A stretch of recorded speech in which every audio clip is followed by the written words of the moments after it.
See. I am the head of public engagement for an organisation called Science Oxford, and Science Oxford has run a BioBlitz. We ran one in 2012 and we ran one in 2013, and we'll be telling some of our successes and failures later on in the session about successes and failures. This last year we were successful in getting a Heritage Lottery Fund grant for our event, which now goes under the name of Oxford Festival of Nature. And that was great. I recommend having lots of money from the Heritage Lottery Fund. It's a very useful thing to have.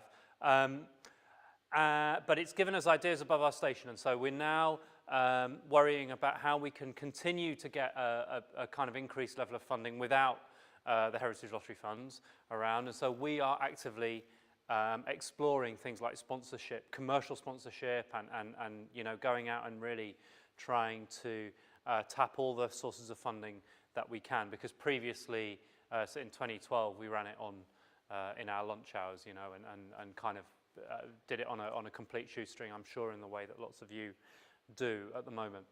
And this has led us to think about BioBlitzes generally, and think about the kind of sales pitch that we can make for BioBlitzes generally. I'm hoping that in the next half an hour or so, you can help me to raise money for my events. That's basically what I'm hoping you can all do. You can be a very useful little focus group for me. But I'm hoping that along the way, we can come up with a whole set of stories which will enable us collectively to make the case for BioBlitzes more generally. And that's what I'm hoping that we can generate in the next half an hour. Can I refer you, please, to your wonderful Guide to Running a BioBlitz 2.0, which is a lovely document. And if you have a look at pages 3 and 4, then you will see that that the document talks about possible outcomes for a BioBlitz. It talks about outcomes for individuals, outcomes for organizations, outcomes for the environment, outcomes for the community. And these are nice, but are they actually true? To what extent can we actually say, if we look at individual outcomes, I think we can say that enjoyment and creativity, I think we can all kind of put our hands on our heart, and we might even be able to point to some data or some anecdotes that support that. But can we actually say that participants develop wildlife identification and biological recording skills? Is that actually true? If we look at environmental outcomes, can we actually say that the records can be used to help scientific research and governmental policy? Is that actually true? Community outcomes, I mean, Matt's already referred to. Can we actually say that BioBlitzes lower barriers to engagement for hard-to-reach groups? Now, I think we probably can say those things, but I'm not sure that we can say them in a kind of really rigorous, quantitative way. Matt's had a crack at that with some of these, with some of the top-level quantitative data that he's been collecting. But my guess, my hope in the next half an hour is that we've got sitting here inside your heads a whole bunch of qualitative data which can support some of these stories that this document is saying. I'm hoping that somewhere here in this room we have somebody who says, actually, at my event, we did engage with black and minority ethnic groups. There might only be one of you in this room. But that one story will be incredibly valuable, firstly because it will give us a case study that we might be able to take away to our event. Secondly, because when we're talking to a sponsor, we can say, although we haven't done it this way, if we did it this way, then we might be able to do it that way. So that's what I'm hoping that we can tease out over the next little bit of time. Is everybody clear about the kind of rough idea of the thing? Now, the way we're going to do this is as follows. It's going to require you to talk to each other and this isn't a kind of networking icebreaker session, but it kind of has aspects of that. So we've got till 20 past? Yeah? So we've got 25 minutes. So what I'd like you to do, you have, let's call it 3 minutes, so about 15 seconds each, maybe 20 seconds each, to bounce around the table. Those of you at the back, there's a couple of chairs up the front here. There's a couple of chairs here. I recommend, I think, that you come and find yourselves somewhere to sit now that we're getting going. Okay, so you've got 3 minutes, and it's really just name, organisation, and connection to an event. I don't want any other kind of mucking about how you got here or how many years you've been working in this field or any of that. Very, very brutal. My name's Dom. I'm from Oxford. We've run 2 BioBlitzes. Boom, that'll do. Okay, off you go.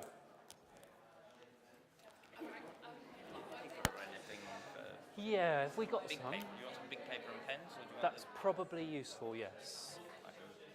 Do we have such things? We do.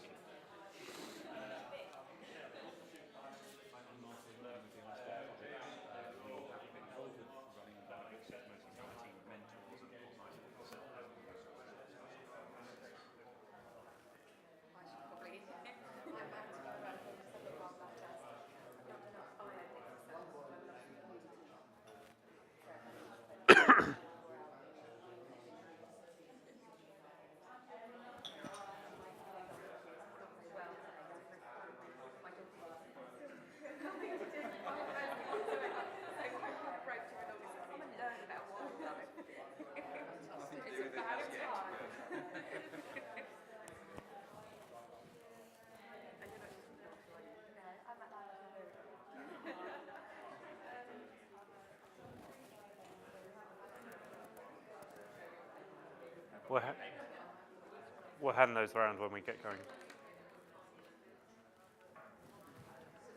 You've got about 1 minute left.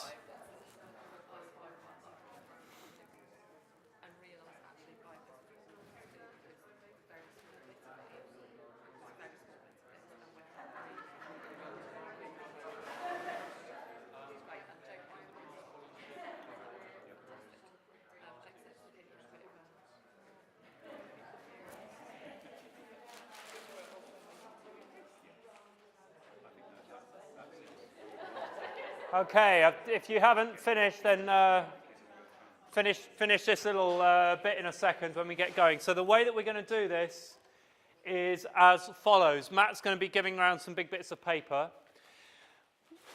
I want us to try and cover each of the outcomes that are on the page there. But obviously, if we all start at number 1, then nobody will get to number 4. So what's going to happen is, I've made an executive decision, which is, I think, numbers 1 and individual outcomes and environmental outcomes are, I'm going to give more emphasis to those 2 and slightly less emphasis to community outcomes and business outcomes. So, can I have these 2 tables?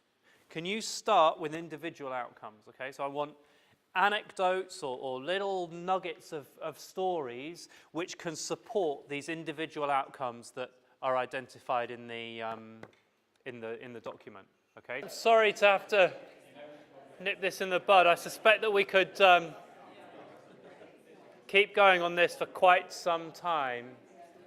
And to my mind, this is one of the most valuable things about a day like today is sharing. Somebody once described as sharing war stories. It's kind of comparing our wounds and discussing all the great things that went fantastically and all the terrible things that went wrong. We've got a few minutes until I hand over. So all I'm going to do is just ask each table. Firstly, did anybody get to the bottom of their topic and move on to the next one? Okay, good. Right. Well, I think that's a good sign. So, so I'm just going to ask each table to give us maybe one, just pick out one nugget relating to their outcome and give us something. I can see some quizzical looks over there. Can you choose something for us? One of your little stories. Well, you guys got one? You could do? Yeah? The very first BioBlitz I did on Ashton Court, and Richard was my group leader. We had a group of children who started off incredibly disinterested. We were almost having to separate fights. And it was a pouring with rain. It was a grotty day, wasn't it? By the end of it, they were totally different children, and they had just got engaged and interested. And that's still the thing I remember best about BioBlitz, is taking a group of kids, and I thought, oh my goodness, what are we going to do with these for an hour and a half in the rain? And by the end of it, they were hooked, and that was wonderful. Great, lovely. We're mainly BioBlitz newbies on this table, so Okay. we've come up with examples from other events that we've run. But Okay. we were saying that at one event this year that was run, there was a little girl who didn't really talk to many people. She was quite introverted, but she was quite interested. And she'd met a few people on the way, and she found something, and she raced across the entire farm to take it back to one of the experts that had inspired her on a previous visit. So it was just nice to see that kind of inspiration go through. Good. Yeah, and a visible effort that she had made to reconnect with that person. Lovely. Okay, you guys? So this is then an environmental outcome. Yeah, we were looking at environmental outcomes, particularly around recording and submitting records. And we had a bit of a sort of strategic discussion, really, around the disconnect between local record centres and national record centres, and that it can be difficult if you put information in iRecord to get it back from iRecord, or for the local record centres to be connected with this in the right sort of way. And that kind of linked into another point about BioBlitz organisers wanting to know how the records are managed and how they can make sure that all the information is available. And I think Okay. the main point there was that if that's not clear, it's going to undermine our ability to really use those records and be confident that the time has been well spent in collecting the data. So it's quite a big one, I think. Okay, yeah, I think we're going to be talking about that a lot, I think, in the next session. So let's come back to that. You guys, have you got a success story? Yeah, so there's lots of different. So I was going to lay it out, but there were we talked about the data side of things, so I won't talk about that now. Apart from the data and the quality of the data, there was the sort of power of the BioBlitz to kind of support management. So was it Warsaw? Yeah, so Warsaw and Birmingham both had examples of where they'd taken a management decision for an area, and they used BioBlitz to show how that management decision was affecting biodiversity. Okay. In a practical way, so it's a very support for the project. Great. Okay, so iterating feeding back into the management. Okay, super. You guys, community outcome? Well, I think the general feeling was that it probably would take a bit more than a BioBlitz to be hard to reach. Yes, sorry. Yeah. Sorry. It will take more than a BioBlitz to reach hard-to-reach groups, we felt. And perhaps you might need more outreach, really, to truly claim that. I mean, there may be kind of instances of it, but it was kind of difficult to get that from our particular group here. Okay.